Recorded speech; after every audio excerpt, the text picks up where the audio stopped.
మీ అందరినీ కలిసేటువంటి అవకాశం నేను గతంలో కూడా ఒకసారి విజయవాడలో సమావేశం జరిగినప్పుడు హాజరయ్యాను. ఆ రోజు ఈ వేదిక మీద ఉన్నటువంటి పెద్దలందరినీ కలిసేటువంటి అవకాశాన్ని కూడా కల్పించారు సోసే గారు.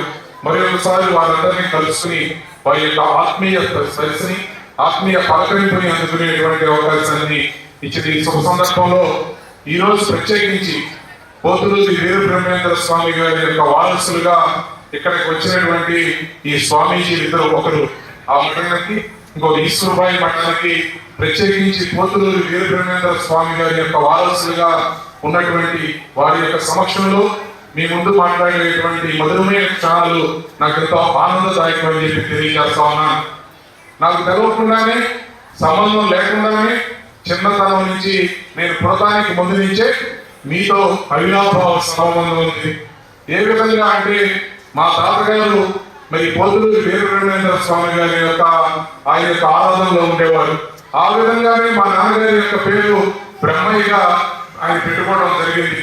అందుకని ఆ బ్రహ్మంగారి మఠానికి వెళ్ళాలి, ఎప్పుడైనా అవకాశం వస్తే వెళ్ళండి అని చెప్పినటువంటి మా తాతగారి యొక్క మాటల్ని అనుసరించి సుమారుగా 15-20 సంవత్సరాల క్రితం నేను బ్రహ్మంగారి మఠానికి కూడా వెళ్ళడం జరిగింది కుటుంబ సమేతంగా. ఆ రోజు అక్కడ మరి ఆ రోజు కలిగినటువంటి ఒక ఆత్మీయమైనటువంటి ఆ అనుభూతి, చాలా మధురమైనటువంటి క్షణాలని నేను ఎప్పటికీ కూడా మరవలేనని చెప్పి కూడా తెలియజేస్తా ఉన్నాను. ఆ విధంగా మీతో ఎప్పటి నుంచో ఒక అవినాభావమైనటువంటి సంబంధం కుటుంబ పరంగా కానీ ఆ పేరు ద్వారా కానీ ఏర్పడినటువంటి శుభ సమయంలో తర్వాత శివశ్రీ గారు మాకు పరిచయం కావడం, ఏదైనా సమస్యలు సందర్భాలు వచ్చినప్పుడు వారి గురించి మీ గురించి చెప్పేటువంటి కొన్ని అంశాలు, సూచనలు లేదా ఏదైనా పరిష్కారం కావాల్సినటువంటి విషయాల్ని నా దృష్టిలో పెట్టినటువంటి సంఘటనలు, వాటి మీద స్పందించినటువంటి విధానాలు ఇవన్నీ కూడా గతంలో జరుగుతూ ఉన్నాయి. భవిష్యత్తులో కూడా ఆ విధంగానే మీకు అన్ని రకాలుగా కూడా మేము చేయగలిగినంత సహాయ సహకారాలు అందించడానికి ముందుంటానని చెప్పి తెలియజేస్తూ ప్రధానంగా ఒకే విషయాన్ని చెప్పి మీకు ముగిస్తాను. ఏదైనా విద్యని మించినటువంటి ఆల్టర్నేషన్ లేదు. అంటే విద్యకి మనకు ప్రత్యామ్నాయం లేదు. విద్య ద్వారానే మనం జ్ఞానాన్ని, విజ్ఞానాన్ని, పరిజ్ఞానాన్ని సంపాదించుకోగలుగుతాం, అంతిమంగా విజయాన్ని సాధించగలుగుతాం. మనం ఏదైనా సరే ఒక విషయం మీద కూలంకషంగా ఏ విషయాన్ని చర్చించాలన్నా, దాని మీద తగ్గించుకోవాలన్నా, ఆ విధానాల్లో వెళ్ళాలన్నా విద్య ప్రధానమైనటువంటిది. ఆ విద్యను ఎవరైతే పట్టుబడతారో, దాన్ని ఎవరైతే అందుకోగలుగుతారో మిగిలినటువంటి అన్ని వృత్తుల్లోనూ, మిగిలినటువంటి అన్ని అంశాలను ముందు ఉంటారు అనేటువంటి విషయాన్ని మీ దృష్టిలో తీసుకొస్తా ఉన్నాను. ఎందుకంటే ఈ విషయాన్ని నేను చాలా నిశ్చితంగా గమనించిన తర్వాత మన గమనంలో చూసుకుంటే విద్య మన పల్లెటూరులో చెప్పేటువంటి విద్యతో సహా హార్వర్డ్ యూనివర్సిటీలో చెప్పే విద్య కూడా వాళ్ళే ఏబిసిలు ఉంటాయి, అదే ఆహాలు ఉంటాయి. కానీ ఆలోచన విధానంలో మార్పు ఉంటుంది. అందుకని చిన్నతనం నుంచి విద్య అంటే కేవలం ఏదో చదువుకోవడం కోసం కాకుండా తగ్గించే దానికోసం, ఒక విషయాన్ని పూర్తిగా అవగాహన చేసుకోవడం కోసం, సమాజం పట్ల కానీ లేదా మనం చదువుకున్న చదువు దేనికి ఉపయోగపడుతుంది అనే విధంగా పిల్లలు తీర్చిదిద్దవలసినటువంటి బాధ్యత ఉందని చెప్పి కూడా మీ దృష్టికి తీసుకొస్తా ఉన్నాను.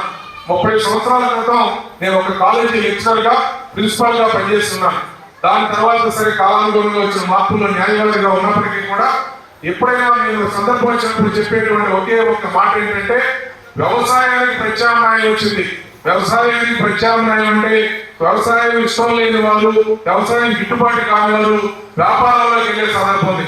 వ్యాపారం అనుకుగా లేదనుకున్న వాడు ఏదో ఇతర ఉద్యోగాలకు వెళ్ళే సందర్భం ఉంటుంది.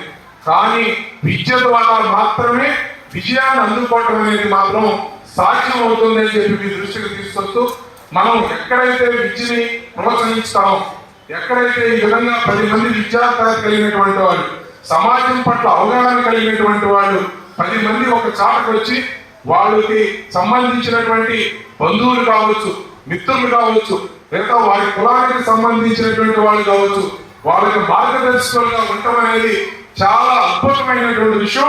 ఆ విధంగా ఈ సంఘాన్ని ఏర్పాటు చేసి ఈ సమాజంలో ఈ సంఘం తరఫున ఎవరైతే వెనకబడి ఉన్నారో, ఎవరైతే ముందుకు వెళ్లాల్సినటువంటి అవసరం ఉందో వాళ్ళకి మార్గదర్శకత్వంగా ఉండటం కోసం ఏర్పాటు చేసినటువంటి ఈ సంఘం మరింత మీకు వృద్ధిలోకి రావడానికి ఉపయోగపడుతుందని చెప్పి ఆశిస్తూ శివశ్రీ గారు తమ యొక్క జీవిత కాలాన్ని మీ యొక్క శ్రేయోభిలాషిగా ఉంటారని చెప్పి భావిస్తూ వాళ్ళు చెప్పే సూచనలు సలహాలు మంచి అందరికీ కూడా ఉపయోగపడతాయని చెప్పి నేను కోరుకుంటూ నాకు అవకాశం ఇచ్చి ఇంత మధురమైనటువంటి మాటలు మాట్లాడేటువంటి అవకాశాన్ని మీతో కలిపేటువంటి ఇచ్చినటువంటి నాకు మీకు అలాగే ఆ మహనీయులు పోదులూరు వీరేంద్ర స్వామి గారికి మనస్ఫూర్తిగా నమస్కరిస్తూ సెలవు తీసుకుంటా ఉన్నాను.